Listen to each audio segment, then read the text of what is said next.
The Dads That Game radio podcast is brought to you by Video Games Monthly. Video Games Monthly is a monthly subscription service that delivers retro video games to gamers who own classic gaming systems from the 1980s through 2000s. And the best part is, you keep the games.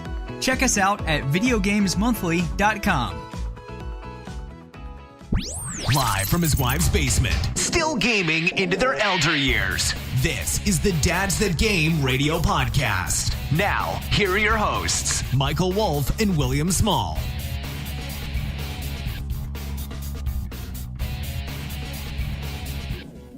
Welcome to the Dads That Game in Ohio radio podcast. William is in Ohio this week. Oh, hi. Yo. Get it? Got it. Oh, yes. Haha. Funny. Welcome to the show. This is show 107 for those playing at home. Congratulations. You won a prize. Probably not. Tired of prizes. Always giving them out. It's ridiculous. Corey, if you're listening, your prize is in the mail. Thanks, buddy. Thanks for listening. So, sorry. I totally forgot. But welcome to the show. Please make sure you check us out, noobsandpros.com. Make sure you click on the tab that says podcast, and you'll be able to find our show there. We're on Podbean, iTunes, Stitcher, everything that you can think of. We're probably on it. Probably. It happens. Also, make sure you check us out Thursday nights on the Podcast Radio Network. Please support them and use their apps, the Crikey app, Krykey, and the TuneIn app. On Crikey, you can tune into 102.6. On TuneIn, just type in the Podcast Radio Network, and you can find our show 7 o'clock Eastern Standard Time. Also, thank you to our friends at Player One Coffee. Visit their website, player1coffee.com. Use code THEDADS. Actually, it's just Dads That Game. I always throw in the just for the fun. It's just Dads That Game for 5% off your first-time order. How's it going, my friend? You've been gone. It's Monday night. We did not record at our normal time Sundays because somebody's on vacation in the middle of Ohio. Yeah. Fun. Yeah. Well, more like the west side of Ohio, like all the way, pretty much. Just and your reception is horrible there. Got it. Of the country. Yeah. Didn't hear a word you just said. Yeah. Got it. Okay. All right. Well, let's get into the show as much as we can here. We'll see if Will chimes in or if he sounds like he's in the Matrix most of the time. We'll see. But obviously, let's talk about weekend release. These are the games that you can get yourself between now, the 25th, because it's Monday, all the way through the 30th, which is Saturday. You can get yourself Super Kids Racing on PlayStation 4, which is as of today, kid game. You can get yourself Ys 8, Lacrimosa of Dana on Nintendo Switch on the 26th, starting tomorrow. Lumen's Puzzle Fusion on Nintendo Switch, PlayStation 4, and Xbox One. Nier Automata, finally coming over to Xbox One. Finally going to be on there. Blob on Nintendo Switch. That game's been out before, but it's coming over to Nintendo Switch. Cube Color on Nintendo Switch. I have no idea what that game's about. It's been out before on PC and Xbox One and PS4, but coming over on the Switch. I'm really getting tired of the repetition of games just coming over on the Switch. I want some new games on the Switch. That's all I'm saying. New games on the Switch. Yeah. But also, big game, The Crew 2 coming out on PS4 on the 26th as well. Get excited for that one. Auto Mine on PS4. Dimension Drive on PS4, the Far Cry 3 remake coming over PS4. If you own Far Cry 5, you actually got that game for free, so coming over on the 26th. I think you can actually play it right now if you own Far Cry 5 if you had the Collector's Edition, but apparently you can get Far Cry 3. I don't know if it's remastered, I just know it's coming out. Also, you can get yourself Grave Danger on PS4 and Nintendo Switch. The Journey Down Chapter 2 on PS4 and Nintendo Switch. The King of Fighters Collection, the Orochai Saga. I suck at Japanese name, man. I'm sorry. Rainbow Skies on PS4, Realms of Arcania Volume 2, Star Trail on PS4, Slime Sand on PS4. That's it for the 26th. 27th, you can get yourself Angels of Death. Yeah! I'm an Angel of Death. You don't even know. It looks very anime. Figment, that's it for the 27th. And then on the 28th, you can get yourself Figment, Paranautical Activity. What the frick? Paranautical? That's not even clever. Like ocean? Yeah, I don't even know. That's Ghosts on the ocean? Apparently that's what it looks like. It looks like a mixture of like Minecraft meets ocean. Interesting. You can also get yourself Bomb Chicken. I'm going to let your imagination go wild with that one. Check it out. Fossil Hunters on Nintendo Switch. MotoGP 18 on Nintendo Switch. Dream Alone on Nintendo Switch. Limbo coming over to Nintendo Switch. Fantastic game. Inside on the Nintendo Switch. That was the follow-up to Limbo. If you haven't played that one as of yet, pretty amazing game. Fighting X Layer on PS4. Next Up Hero on PS4. Le Tour de France. 2018. That was a horrible joke. I'm sorry. French people and the Tour de France fans. I'm sorry. No Heroes here on Nintendo Switch. Wolfenstein 2, the new Colossus, finally coming over to Nintendo Switch. Yay! Wow. I don't know how I feel about that That's one. actually happening. Yeah, I'm never gonna play it. Obviously, on the I don't know. If anything tells you about AAA games coming over to Nintendo Switch, I'm kind of fearful because I played Doom on Switch and it was total letdown for me. So I don't know. I guess I'll give it a shot. Esper on that's it for the that was it for the 28th, and actually the 29th, which is Friday. So a ton of games coming out Thursday, and then Friday you have Wolfenstein 2. I'm sorry, Esper on PS4, Eventide 3, Legacy of Legends on PS4, Ikaruga on PS4, Spirit Sphere, and actually I'm sorry, that's it. That is it. Not that you need any more frickin' games. If you need any more frickin' games, freak you. That's all I gotta say. So, I'm sorry. Right. I'm in a mood today. So, I'm gonna put on a happy face, though, and we're gonna do this show, dang it. Alright. No, main topic we're gonna talk about today is we're gonna talk about games that didn't appear at E3. I'm sure that Will would love to chime in on that because one of his games did not appear at E3, even though it should have been. Yeah. We'll talk about it. We'll get into it pretty in detail here. But obviously, I wanted to start off with Game of the Week. This game is not a new game by any means, but it is a fun game now that it's on console. And I really had to take a step back because I've been playing this on PC with my friends. But I've also been playing this on PS4 with Brian, obviously from Noobs and Pros. It's a lot more fun on PS4 than it is on PC. I feel like the PC version is still very broken. On PS4, they've totally remapped it, and they've made it into a very fast-paced action game. A lot different than the two versions, which you don't think would be the thing, but it is. But it actually looks cool. I watched you guys play it. Yeah, it's a lot of fun too. But I'm talking about H1Z1, which obviously, like I said, is not a new game, but it is newer on the console. And the big differences I noticed about the console versus PC version is the PC version is still very, very PUBG-ish. And what I mean by that is it's very you have to loot to find guns and obviously survive. Obviously there's airdrops, and then there's the map encloses in on you, and I think the graphics are a lot better than PUBG. But I noticed on the PlayStation 4 version, what happens is there's only 3 main weapons that you can loot, and then everything else is found in the crates. And they do these airdrop crates, but they drop 6 or 7 at a time. So it makes it very, very competitive to get to the crates, and it gets it a lot quicker to the end, the middle circle, the end game. So very, very fast paced, it's a lot quicker than the PC version. PC version, you could probably play for, I would say a good, 30, 45 minutes, sometimes, just one round. I would say the PlayStation 4 version, I honestly think our longest game is maybe about 15 minutes, just because how quick it goes. Yeah. So I think they probably did that on purpose, but I'm not hating it. I really, really, really like the PlayStation 4 version a lot better than I like the PC version.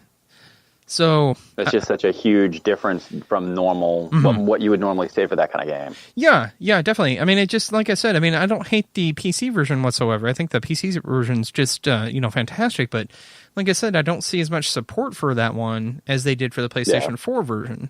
So, and like I said, with the PlayStation 4 version, it's like they totally rehauled the maps and they totally made it a lot quicker. Because like I said, with the drop boxes, well, the airdrops that they do.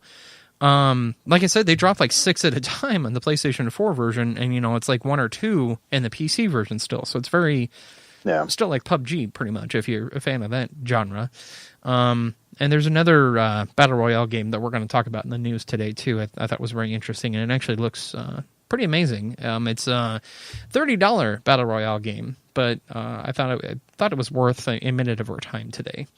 So we're going to talk about it.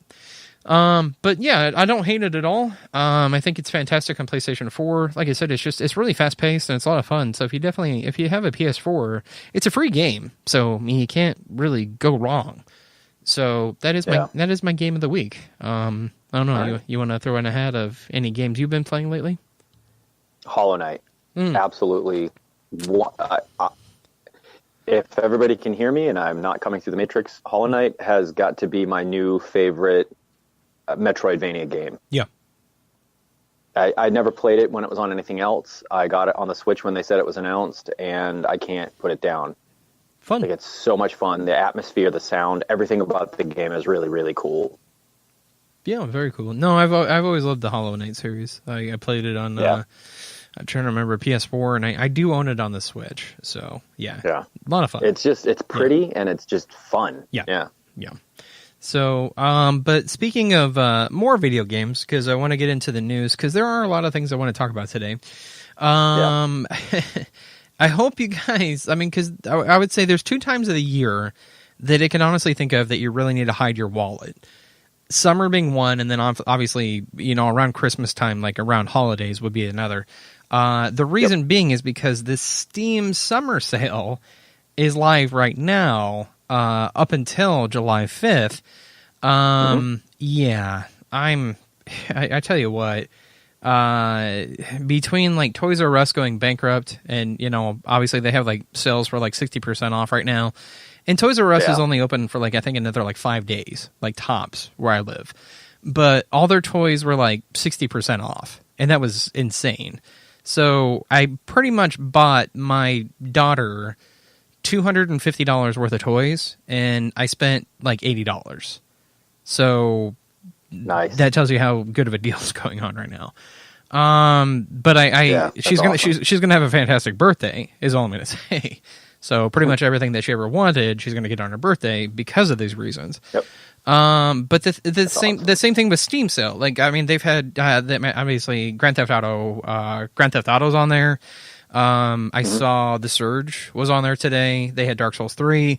Obviously 40-50% off. Some games obviously are for free. Just insane.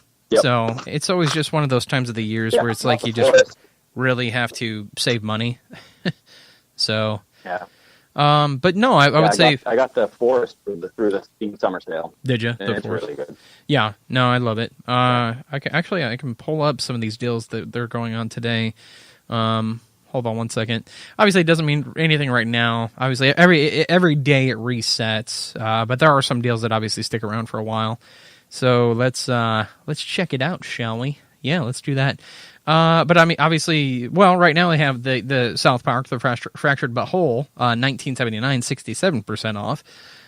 They have the Surge, 66% off. That is $13.59, which is insane for that game. Dark Souls 3, $14.99, 75% off. I mean, the list just goes on and on. Grand Theft Auto 5, 67% off. So many good games. Yeah. I mean, it's just a crazy time to buy games. Great third-party titles too. The Binding of Isaac, Rebirth, $8.99, 40% off. Broforce, $3.74, which is a fantastic game if you've never played it. PUBG, 33% off. Normally that game runs about $30. It's $19.99 right now. Game of the Year edition, Witcher 3, 60% off, $19.99. Fallout 4 Game of the Year edition, 50% off. So I mean, just fantastic game after fantastic game. Not really any. I don't think you can never go wrong with a good Steam sale. So if you're a PC gamer, now is the time to buy. So, yeah. Get all. Yeah, I would. That's why I said. I mean, sometimes I just feel like it's better just to bury your wallet, just because you would be tempted every single day. You just keep buying things. Yeah. Well, I mean, and the horrible thing is too is because everything is linked. Like I have obviously a wish list on my Steam account, and it sends you an email every single time that one of your games on your wish list is on sale. So daily, I'm getting multiple emails saying, "Hey, your one of your games on your wish list is on sale, so you might want to go check that out." So I'm on there. I've been on there every single day. You know what the funny thing is though is I have not bought anything as of yet because because I own it all. Right. So. Yeah. I'm, like I said, I have a problem. We've talked about this many times. I have a video game addiction problem.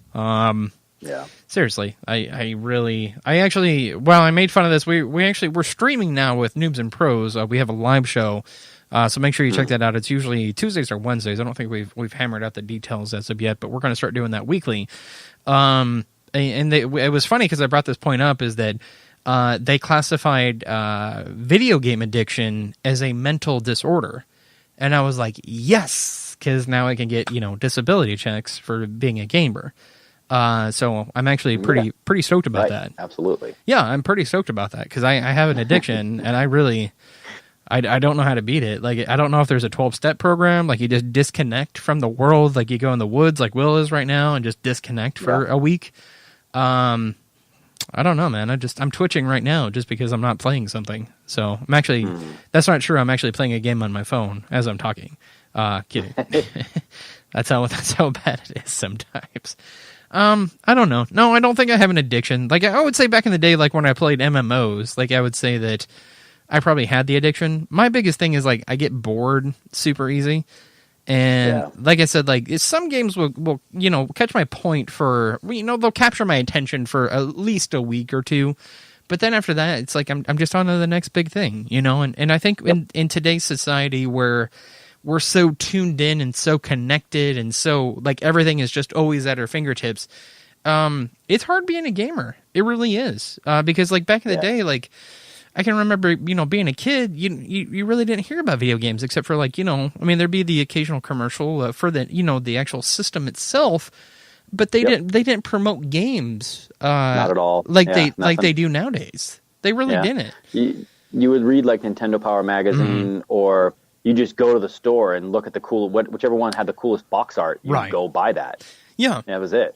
Yeah, because I remember the 80s back when, when Atari was huge, when, before 85, the blowout for that, when Nintendo came around in 88, 89, and then Sega came out in the 90s. Like I said, I mean, the only thing you remember about the commercials were, basically the systems themselves. Like they sold the systems and they said, look at all these great games that this system can play. It's not like today where it's like they have, convention after convention after convention and it's just video games.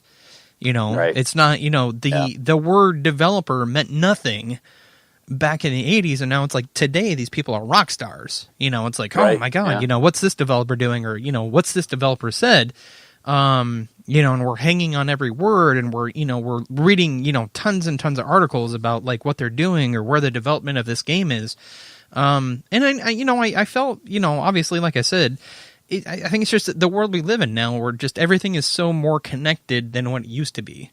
It's kind of funny. Like they always say like we're more connected, but really we're just more isolated. So connected internet wise, and that's it. Yeah, the face-to-face contact has dropped significantly. Yeah, exactly. Like I still have I have probably some of the best friends I've ever had in my life. I mean, we met back in high school. My buddy Richie, my buddy Ray, and my buddy Aaron. I mean, it's like we're still friends to today, and we're going through the whole family thing together right now. which is awesome. It's great to have a group of connections like that. But I mean, there's so many people out there that they can't say the same thing. Like they have best friends, or they have more than just one friend that they've relied on. I mean, they talk about, like, a lot of people talk about, like, well, we met online and we're friends. I mean, case in point, me and Will here, we met online. We met in Destiny. Yep. We became friends. We're still friends to this day. But it's like, I have never met you in person. Yeah. So not once. ever, not once. We almost did, but then it didn't happen. Right. Exactly. Right. Yeah. My brother, my stupid brother. Yep. But I just think it's interesting just to be in a society like that, and then to have people tell you that you have a mental disorder, which I could totally see being accurate, but I think it's because that's the society we live in. Like, I don't know if you can call it a mental disorder if that's the way that society has shifted. So I guess that's my only argument with it, is to why call something a disorder because you think it's weird when honestly that's just the normal, like, nowadays. But once again, obviously that's just my opinion, and obviously that's probably just an addict trying to justify his addiction. Right. I'm just saying. No, I'm just scratching my face right now. Be like, no, I don't have a problem. No, I can quit anytime I want. No, has the problem. No, no, everybody, no, I'm fine. Yeah, no, I can't go outside right now. I'm sorry. I got stuff stuff's going on. Sorry. Yeah, I mean, that's just kind of how I feel. I mean, but like I said, it's just my stupid opinion, but, take it or leave it, whatever. But going on with the, obviously, show here, there was an interesting article in the news this week. This game, I still don't understand it, but they finally broke the synopsis of this game. And I'm talking about, obviously, Death Stranding here. And for anybody that's seen the 19,000 trailers that have been out, every time I see one, E3, case in point, I'm just more confused. Just more and more confusing. More and more confused. Time. Yeah, it doesn't make any sense whatsoever. But the company finally came out and they gave a synopsis of the story. And basically they stated this. They said, besieged by death's tide at every turn, Sam Bridges, obviously a.k.a. Norman Reedus, must brave a world utterly transformed by the Death Stranding. The Death Stranding. So I have no idea what that means. Carrying the stranded remnants of the future in his hands, Sam embarks on a journey to reunite the shattered world one step at a time. What is the mystery of Death Stranding? I would like to know. Who knows? I have no idea. What will Sam discover on the road ahead? God knows if I know.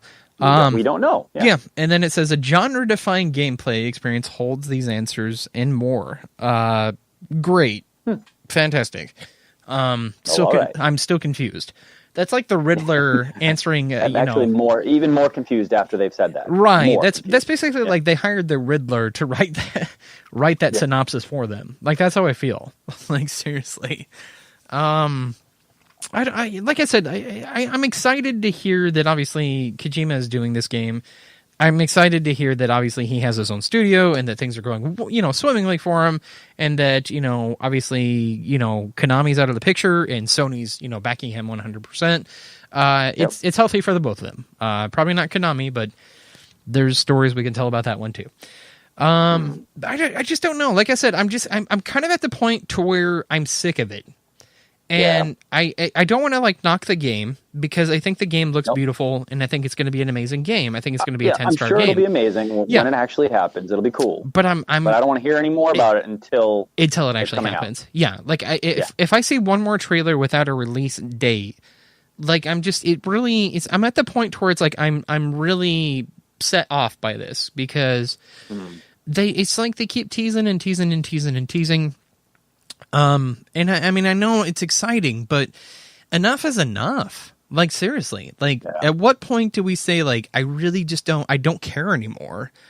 Because it's I really don't need to see 15 minutes more of footage of a game that's just going to keep, getting me confused and confused and confused. Now, and obviously in, Kojima's defense, you're talking about the man who, wrote Metal Gear Solid. Freaking confusing as heck. But eventually it had a story. There was a story you can follow from point A to point B, it feels very fragmented to me. Like, it just feels like super, like, you get a sliver here, you get a sliver here, here's our game. That's just kind of how I feel right now. And I know I'm not the only one. I've heard many, many people give this opinion of basically stating, like, I don't want to see anymore. Like, I'm excited that the game's being made, but I just don't want to see, any more of this, 15 minutes gameplay here, or let's watch a new trailer, or let's just be more confused. Right. So, like I said, more power to them that it's being made, but maybe pump the brakes a little bit. That's all I'm saying. So obviously the underwhelming theme, overwhelming. I don't think anybody's overwhelmed by a theme sometimes. Of E3 was just things that did not make sense sometimes. And that leads me into my next story, which was Bethesda. Apparently they had a method to their madness of announcing, that Elder Scrolls 6 was in development at E3. Obviously, the game is still very early on in development. I would even dare to say may still be in concept stages. Yeah. To where they're just throwing ideas out at this point in time. That would not surprise me. But obviously, there's really little to show. Obviously, Pete Hines came out and basically he announced that, we're working on next gen system stuff. But he finally gave a backing for what he meant by that and the reason why they came out so early and announced it. And he said one of the reasons, I'm trying to read here. I'm sorry. It's the article is kind of poorly written and it's hard to understand. Because he was talking about obviously Starfield and he was talking about Bethesda. I guess one of his reasons is that the development projects, he just wanted to let everybody know that the projects had progressed. So he's basically saying, like, at this point in time, it's okay to peek behind the curtain to know that those are being worked on. And I think with, obviously, Elder Scrolls 6, which is one of the, the highest demand games out there right now. Everybody's been asking about that. Where's Elder Scrolls 6? Where is it? Where is it? Where is it? Same thing with Starfield, too. Because Starfield was supposed to be this, big, obviously, new title that they've been working on, and no one's heard anything and no one's seen anything. And I think that's what he said was one of his reasons, is he wanted to let people know we're working on it. He said the other reason it turns out was actually because of Fallout 76. He said the Fallout series has been built around single-player games, while Fallout 76 is basically exclusively multiplayer. He said except for, obviously, games like Elder Scrolls Online, mainline Elder Scrolls games have always been single-player. But he wanted to show the series wasn't abandoning its core. And that's why he said, we're making Elder Scrolls 6, because actually I even said that, too, when we were doing our E3 coverage of, it would not surprise me if they never made another Elder Scrolls game because of Elder Scrolls Online. Right, they can just keep adding content to it. Right, and I honestly thought it would have been like what Blizzard did to Warcraft. Because obviously Warcraft started off as, an RPG game. Real-time strategy game. And then they moved it over to the MMO market. It's been in the MMO market for the last ever since, 20 going on 20 years now. And there's no obviously BlizzCon this year hopefully will blow my mind, but there's just no sight of them ever bringing Warcraft back into the RTS genre. And that's kind of how I felt about, Elder Scrolls, where I said it wouldn't surprise me if they did that, because it's like, wow, we can just add stuff into the MMO world, like you said, over and over and just do patch after patch after patch. But, I was glad to hear that the explanation that Pete Hines said, no, we're actually still making single player games. Which is really refreshing, to be honest with you, because all the other companies out there, EA and, obviously Ubisoft sometimes were like, single player games are dead. Actually, I brought that point up too, because we actually, I don't know if you guys saw it, but check out Noobs and Pros Facebook page, because actually our streams are up there right now. But the question was asked is, do you think single player games are dead? And I said, absolutely not. No. I don't think they're dead at all, but I do think that companies will take the easy way out when they get the chance to. Because Brian actually asked the question. He said, do you think that all games are just going to this player, this battle royale movement? And I said, yeah, I do see companies going that way because it is an easy buck, and you don't have to put as much effort into the battle royale, genre. Obviously, you make a map, you make your players, you make it multiplayer, and you throw out updates from, time to time, and you throw in cosmetics and, watch the cash flow in because it happens every time. But I also made the point too, is that with single player games, I don't think they're dead. I just think that, obviously I know they take a lot more money. They take a lot more time. But if they're done well, they're still some of the most amazing games that you'll ever play in your life. I mean, for God's sakes, obviously Will agree with me, Witcher 3, God of War, these just amazing single player games. I mean, still not dead. I mean, even, obviously Rockstar even made the point too with, them making Red Dead Redemption 2. No, you need to put in the time to make them. But honestly, it kind of scares me to see companies kind of think that way because when you're talking about EA and when you talk about Ubisoft, they really don't have your best intentions in mind. And that's been proven many, many times, like over and over and over and over again. It kind of scares me to see those companies kind of like thinking like we never may have to make a single player game again. And that really scares me for any games that are tied into those companies. To their company, yeah. And Activision is getting on that borderline too. Obviously, I won't bring up Destiny this episode, but case in point. So, I don't know. I mean, I know you feel the same way, but I don't know. It just kind of scares me sometimes. It just kind of makes me feel like, where's the creativity or where's the gumption to make something beautiful or something brand new or something, we've never seen before. Instead, we're just going to get recycled garbage, I say where it is, it's on the cutting room floor. They have the ideas and they pitch them. Yeah. And then the companies that own them, like EA, say, no, that's not what people want. Right. But it's a good idea. But what we'll do is we'll cut out all that stuff.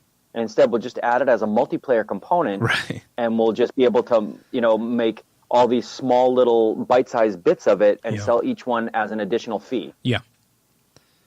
And I said, I don't know, like, I was really, really proud of the gaming community when we said no to Battlefront 2. And it forced them to change the way that they did that game. It's forced them to rethink of the loot box system because people weren't putting up with their crap. I kind of feel like, look, I'm not against any battle royale game or anything like that. I think they're fun. The multiplayer's fun. It's good old fashioned racism at its finest. And you know what I mean if you've ever been in some of those open chat rooms. Dear God, I've never heard some of the words being thrown out in my life until I get in there and you're just like, wow, like, okay, alrighty. And trust me, I don't obviously condone racism at any point in time or any point in the way. Not even a little bit. Right, not even a little bit. I'm totally against it. Obviously, you're talking to a man that is part Jewish, so my people have been through enough. But it just it just makes me laugh sometimes, just because it's like, I just feel like these companies, like, it's the theory of like these coked out executives that just think that they know what everybody wants. And I've made fun of them over and over and over and over again, but it's like at some point in time, like I think the other shoe is going to drop. Like honestly, I don't think these companies are going to turn profits anymore, and I don't think these companies are honestly going to be in the future. Like if they keep the pattern of recycling garbage, I don't think they're going to be around anymore. So people will step up enough and say enough is enough and just stop buying their product. Right. And I mean, like I said, obviously that starts with us as consumers, which, to drop the counterpoint of it's going to keep getting made as long as people, buy it. It's going to keep getting made as long as people watch it. So, we really don't have anybody else but ourselves to blame. But I beg you, honestly, just use your brain for once and honestly, just don't put up with people's garbage. Don't let them shove garbage down our throats. Make them be, ingenuitive and and thought, provoking and work hard on their product to earn your money. That's all I say. And like I said, there are some really, really great Battle Royale games out there, but it's like every game can't be a Battle Royale game. So we need creativity for creativity's sake, not for the money. Right. We need variety. So I guess that's my point. So, but also talking about games that we saw at E3, this doesn't surprise me. I mean, it kind of does, but it doesn't. But basically, it looks, though, that Reagent Games is no longer involved in the development of Crackdown 3. That's interesting. Very interesting. Yeah. So as the studio has seemed to go entirely quiet after the news of the creator of the franchise, Dave Jones, is not on the project anymore. This was a report from Polygon. Attempts to reach out to Reagent Games have gone unanswered, prompting concern over the current state of the studio. The company's Twitter page has been silent since 2017, and its official website can no longer be accessed. Wonderful. Founder of Reagent Games, Dave Jones, left the studio at the beginning of 2018 to join Epic Games as director of cloud strategy after his other company, Cloud Engine, was acquired. Head of Microsoft Studios, Matt Booty, confirmed to Polygon that the company cut its partnership with Jones and Reagent Games, explaining that they're only working with Sumo Digital on Crackdown 3 now. Booty couldn't confirm or deny Cloud Engine's status of involvement on Crackdown 3, as Cloud Engine technology was used as a big selling port of the game's multiplayer features. He did, however, confirm the online multiplayer remains in development. Cloud Engine is still working on Crackdown 3, with the company still listing the game in its website. When asked what Jones' departure meant for Cloud Engine, but he told Polygon he didn't want to get into that actual technical breakdown. Epic's game PR team reportedly denied requests for an interview with Jones, contacted about Cloud Engine's acquisition earlier this year, and Jones has yet to say anything publicly about the silence over Reagent Games. Is that why the game looks like crap? Yeah. Because Reagent's not doing this? I mean, how much longer are we going to wait before they say that it's canceled? I'm going to give this, honestly, I think I'm going to give this about, I'm going to give it another 90 days before they just go out and just announce that it's gone. Because when was this supposed to be out originally? Let me try. Last year. Yeah. I thought. Yeah, I think you're right. Hold on, I'm gonna try to find it. Crackdown 3. I thought it was supposed to be, again, it was supposed to come out when Xbox One X came out. It was supposed to be a launch title for that, and it didn't happen. Well, at this point in time, it's scheduled for February of 2019. Wow. Yeah. Not even this year. I don't think it's coming out. Wow. At all. I don't. I think that game is getting canceled. Well, here's the problem that you're going to run into, and I'll just be honest with you. This game is going to get eaten alive, because I can tell you right now, 3 games that are coming out right around that time frame, and nobody's going to give a crap about this game for the way it looks right now. But Red Dead Redemption 2 obviously comes out October 26th. Kingdom Hearts 3 comes out January 25th of 2019, and then Days Gone, February 22nd of 2019. You have no date whatsoever. You just say February of 2019. So there's not even a date. The Metro Exodus also comes out on the 22nd of February. Right. I thought Anthem came out on the 22nd of February. So this game is just gonna if it doesn't blow you away, it's gonna get eaten alive by the other catalog of games. We already know it's not going to blow anybody away. It looks horrible. Like I said, I was really hoping for this game to be great, because I mean the Crackdown games are really, really fun. I mean, they're kind of like Saints Row. I mean, just over the top ridiculousness of stuff you can go around, blow up, and I mean Crackdown just takes it to a new level, because I mean everything's just destructible. I think the game would have been cool 3 years ago. Exactly. Well, that's what I was saying when we did, obviously our E3 coverage, is that when we saw it, I was like, this game probably would have been cool 3 years ago, or 4 years ago. But I was like, to push this game into 2019, unless this new Sumo Digital is rehauling the game, making it prettier, making it 3D rendered, on whatever Crytek engine or something like that, or one of the higher end engines. I really just something. Yeah, I honestly think in this situation, I'm going to give it 90 days. Like, honestly. Yeah. Like, I'm going to give it 90, and if they don't, obviously, I would say by, well, we got July, August, September. Yeah, I would say by September, if there's no release date, I think that one's going to be DOA. Like, honestly. Yep. Like, I think that one's going to go the way of, what was it? Well, there's so many games I can think of that just get lost. What was the zombie? Scalebound, no? No, Scalebound no. Honestly got canceled. What was the zombie one? Like, what was it? Dead Rising? No, not Dead Rising. I don't remember.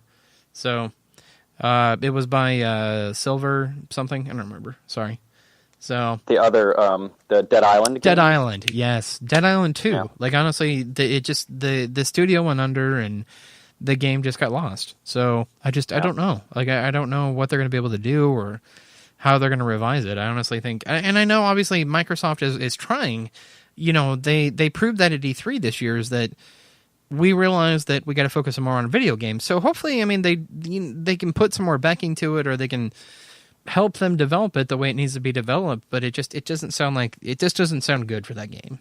So yeah, I don't know. I'm still worried about Microsoft. Like, Microsoft showed a lot of potential, showed a lot of effort, obviously this year at E3, but they did acquire obviously 5 new studios. They did, you know, get their hands on a lot more exclusives. You know, like I said, I thought they killed it this year at E3. I would give them best conference overall. So, yeah, but I agree. But I'm still worried. Like, until I see, you know, words into movement or words into action, it's just words, you know, at that point. Like, I know you want to do this, but until you do this, you know, you're still in last place. Yeah. Yeah, the acquisition of all those companies is great, but until we see games that are pushing you buying that console, it's still just words. Right. Yeah, like I said, I mean, I would still find them in last place. In the if there was going to be a first, second, third place, obviously, you know, PlayStation, Nintendo, and then Xbox, unfortunately. Right. And I love Xbox. You know, I think they have a great system. But the thing is that you're not doing anything with it. There's nothing for the system itself. Right. Yeah. So we'll see. Obviously, you know, I like I said, I felt like they pushed a lot more potential. I've talked with, you know, representatives at Microsoft, and they, you know, they've told me that, you know, gaming is now one of their core principles, which is fantastic. You know, like I said, I don't hate them. I think they're a fantastic company. But the thing is like I said, you know, this is the time that you need to prove that, you know, you're a company behind your words. So we'll see what happens within the year, though, because, like I said, I honestly think it's too little, too late. But that's just my opinion. So, but we'll find out. Like I said, I'm going to give them a year. We'll figure it out. But honestly, I don't really have much hope for Crackdown 3 at this point. No, not at all. Yeah, I mean, because, like, you know, obviously Kingdom Hearts 3, you know, that was a game that I never thought would see the light of day. But, you know, now that I'm seeing it, the thing looks amazing.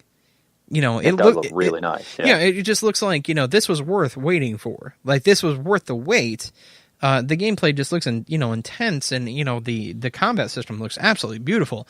But when I saw Crackdown 3, you know, at the trailer, I was like, this looks like it should have been out 3 years ago with the graphics. Yeah. It's like, that's not really promising. That was like when they, you know, what was it, 2 years ago when they did Scalebound, and everybody's like, yeah, good for you. Yeah. And then it later got canceled. So I don't know. I don't know if that'll happen. Maybe Terry Crews will come out and he won't let it happen. We'll see. He's apparently in that game. Right. So we'll see. But moving on, I thought this story was interesting. Well, we got a couple more stories here, and then we'll go over our main topic today for the last part of our show. But hey, Will, you remember that video game that they made? It also was in conjunction with the TV show on Sci-Fi. Little game called Defiance. I played the hell out of that game. I did too. I really liked it. Yeah. And then it just got weird. Yeah. Because they totally dropped support for it. Well, apparently it's not dead, which I thought was interesting. Obviously, once the show is. Yeah, well, obviously it never did. The show was horrible. But it was interesting how they did this game, because obviously once upon a time ago, Defiance was actually, it was a TV show and a PS3 game. Obviously the show got canceled. And but Try On Worlds was behind it. It was a cool concept because it was something that was never done with a video game to be in conjunction with the TV show. With the TV show, yeah. Right, because they basically promoted it as, if you tuned into the TV show, there were certain clues or certain things that would happen in the game that would be, in conjunction with that. Like on the TV show, they're like, oh, we have to go to the battle of this. And like in the game, like you would be in the battle. Yep. So things like that. I mean, they really, really tried hard to, cross-platform, TV into video games like every week. I didn't know how they were going to do it, honestly, but they did. But yeah, it like was fun. The game was fun. Yeah, I'll give you the game. Obviously, the TV show was just garbage. So they're like, yeah, you guys like sci-fi? Here you go. That was pretty much how I felt. But apparently, the game is back as they've rebranded it. I don't know if it's free. I think it is actually free, but it's rebranded as Defiance 2050, and it's coming over to PS4, PC, and Xbox One. The game's launching actually for real next month, but starting June 25th, which actually is today at 10 a.m. today, Pacific Standard Time. So actually that would be noon my time, and that was 1 o'clock your time on the East Coast there. But as of today, you can download the beta and jump back in and try it out. The beta is actually going to be running, it says I guess today's the last day. Actually, I'm sorry. So until June 25th. So if you're listening, which I doubt anybody is at this point, what I mean by that, not that nobody listens to our show, just we're recording very, very late on a Monday night. Yeah. You missed the beta, kids. I don't even know why I brought that up. I'm sorry.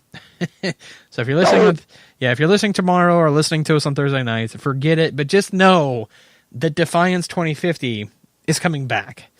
I may have to check that one out. I don't know. I really liked the Defiance game. I thought it was a really cool MMO. Yep. It was one of the first MMOs I can think of that was actually on the console. So yeah, it was fun with the driving mechanic, and then like you drive to the different locations. Yeah. And then you jump out, and all the different guns and the giant enemies that you had to fight were like huge but cool. Yeah. And it was very interesting. It was very sci-fi. I mean, it was set in the future. Yeah. It's very I'm trying to think. I mean, there was different, obviously, races and different, obviously, I mean, it was a gun-based game. I mean, honestly, it was like a shared world shooter almost, kind of. I mean, it was like Destiny before Destiny, but I didn't hate it. I really actually enjoyed that game. So I liked it. Yeah, I thought it was fun. Yeah, so apparently the game's coming out for real next month. So in July, stay tuned because I'm guessing we'll probably be announcing that one. I don't know what the price point is on that one. I'm sure we could probably check. Hold on. 2050. Yeah, it's open right now. Try On Worlds. They have a founders pack. I don't know. Yeah, there's no price. So either that one's going to be a free one, and you can just basically purchase packages for it. So that might not be a bad idea. So I mean, you can play for free right now. Yeah, it's out there. So there you go. Fantastic. Go to tryonworlds.com and you can check it out. So there you go. Fantastic. But the last story I want to talk about before we get into our main topic today is I want to talk. I know, obviously, I had a rant about battle royale games. Like I said, I don't hate battle royale games. I just don't think that they should focus 90% of resources on battle royale games. I think they should spread it out. But there's a new one being developed by Human Studios, and it's called Islands of Nyne, Nyne. It's being released on PC via early access on Steam, starting July 12th, priced at $29.99. But it's very interesting the way they did it. It's basically you're in a dome, so you drop into a massive alien-built arena and begin the frantic search for weapons and gear, all while you're trying to stay one step ahead of advancing a plasma field. So I'm guessing that's the new, circle of death. closing in on you and obviously making you move to that point. Or the sights of other contenders. So obviously Battle Royale game. Use your newly found gear to hunt down other players, inevitably face them during the final stages of the match. The 9 will only accept one victor. Do you have what it takes? I don't know. I'll find out. It has rewarding combat, designed by competitive gamers for competitive gamers, which is interesting. Islands of 9 offers a balanced and exploit-free Battle Royale experience, with its core focus on skill-driven progression and first-person only gameplay. Team up or go solo, play solo, team up with a friend in duos, or queue up as a 4-player squad. The choice is yours. Need to warm up? Spend your queue time mowing down other players in gun game or practice your recoil control offline in your very own shooting range. An arena unlike any other, built by a technologically superior alien race. Each arena is engineered to provide a unique and obstacle-ridden battlefield for players, designed to reward strategic thinking and tactical decision-making. No, I did not practice that. So, that actually looks pretty interesting. I would be actually, if you have not seen gameplay footage of it as of yet, go check it out. Just obviously type in the Islands of 9, and like I said, it's NYNE. But it actually looks pretty fantastic. It's a first person. It's like a first person shooter, battle royale game. But it looks really, really good. I'm actually pretty impressed for what I saw so far. It's interesting to see that's in early access though. So not gonna hate that. Not that gonna obviously hate that aspect because obviously PUBG started off the same way. A lot of these battle royale games started off the same way. They went early access. You buy them now, you beta test them, you let them, update their servers, you let them, rework the game, you give your feedback on the game, and then, obviously final product finally comes out, probably years down the road, depending on where they're at, but I'm not going to hate it, so it looks interesting, might be worth a check out. And then main topic I wanted to get into today, games that were not at E3. And a couple of these, well, I know we're going to get, obviously, I'll let you get into Metroid. I'll let you just rant on Metroid all for the rest of the show. But a couple of these I did not realize that I totally forgot about them. There's a couple I had no idea, but there was a couple that I was like, oh my God. I was like, yeah. I was like, those games were promised in 2018 and there was no word whatsoever of them. I'm like, where the heck were these? A couple of games I totally forgot about those. Wild, the game Wild by Michael Ansel, formerly of Ubisoft. No word of that one. Yeah, no word of that one. Rockstar, I did not realize I heard rumors of this one, but no word of this one. But Agent by Rockstar, no word of that one. Obviously, I was really actually happy that they didn't include this one, and obviously we heard reasons because they're basically remaking the whole dang game, and it's probably not coming out until, oh God, what did they say? 2023, roughly. But Final Fantasy VII Remake.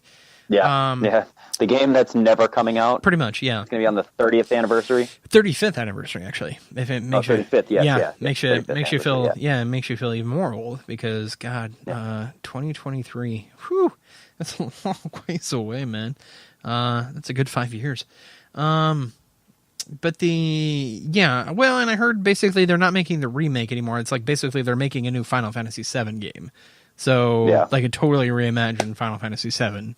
So I guess like Prey, but not like Prey. You still play as Cloud and all the other characters, just everything is different.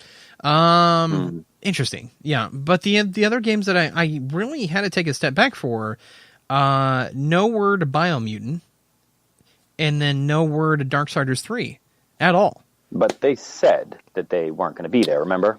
No, I do not. So remember they said they were going to be watching the World Cup and drinking? Oh, okay. So they wouldn't be at E3? Okay. Seems like probably a good place to bypass that, I guess. They said they'd have more. They said they'd have more information soon, but that they were going to be, instead of at E3, they were going to be watching the World Cup and getting drunk. Getting wasted. Got it. Yeah. Okay, great. But aren't those games? But they weren't there at all. Well, I know, but like, aren't those games like near completion? Like, don't you think there should be like, don't you think there should have been something or something soon indicating like, hey, this is when this is coming out? Because Biomutant looks so cool. Biomutant looks amazing. The newest trailer that you could see gameplay footage where they had added on all the new stuff, it's starting to look really cool. Like the original one made me go, kinda. Yeah. But the new one made me go, oh wait, no, this game does look really cool. Sure. So I was hoping to see something from Darksiders 3 as well, but obviously, me too. Nothing. Nothing.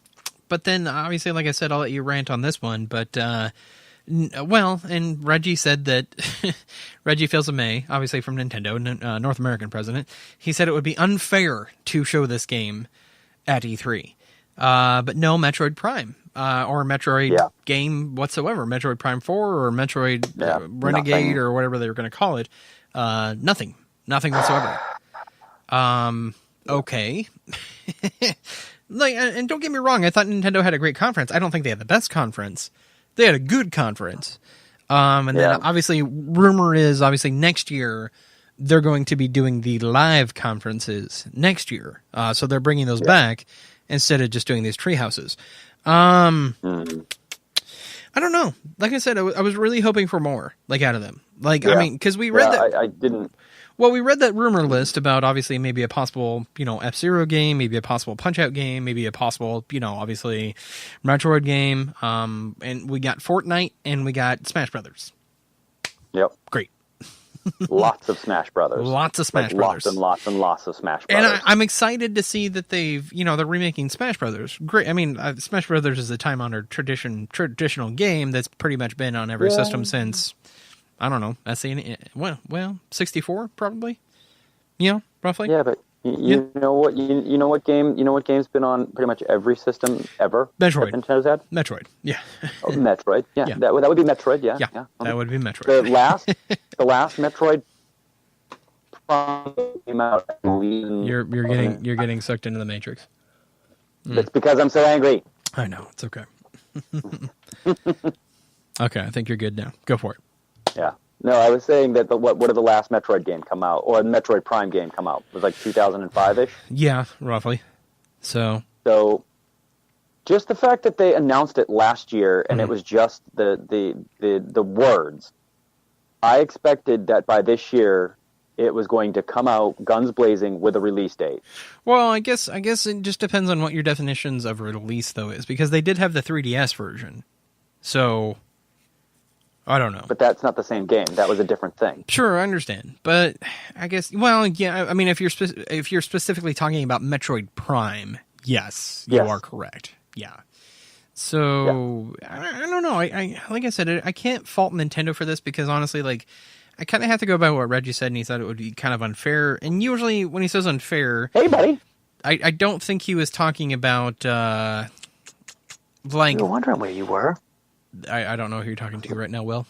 There's a giant dog that just came over to say hi to me. Oh, okay. Like, out of nowhere. That was the most random... He just walked out of the dark. He's a very big, black German Shepherd. Nice. Yeah. He just the most random scared the crap out of me because he just appeared out of the dark and just came to say hi. Nice. Most random thing ever said on the show, probably. Yeah. Hey, buddy. How you doing? All right. I'm in the middle of nowhere. It's very dark outside, and I'm sitting on a porch, and he just came over to say hi. I think it would be more interesting if the horse that you took a picture of would have walked up. That would have been more interesting. And he was like, "Hey, I just came by to do some horse stuff." What's going on? All right. Doing a show? All right, cool. Back to it, though, before we get out of here. Obviously, I kind of have to go by what Reggie's saying because he said it would be unfair. And I don't think he was talking about unfair to the conference, like we were just going to blow everything out of the water and it'd be unfair to the other companies to show it. I think he said, like, it's going to be unfair to the game because I don't think they're anywhere close to being done. So that's just kind of how I feel. And honestly, like, I don't think Metroid Prime, I don't think we'll see it this year. Obviously not. I don't even think we'll, maybe by holiday next year. Maybe. But that's pushing it. I still really wish that they would just do a remaster of the first three. Sure. To give the generation that's probably missed out on them a new chance to play them before the new one hits. Sure. I got you. I don't know. I mean, it's interesting to hear that obviously it's even in the works. Obviously, there's other games too. Bayonetta 3, obviously the new Pokemon game being worked on. 2019 again, Bayonetta 3, which we saw nothing on. Yeah, well, and I think that's another game that honestly, I think it's still super early. So, I would hope for next year, obviously E3, Nintendo obviously doing their live conferences.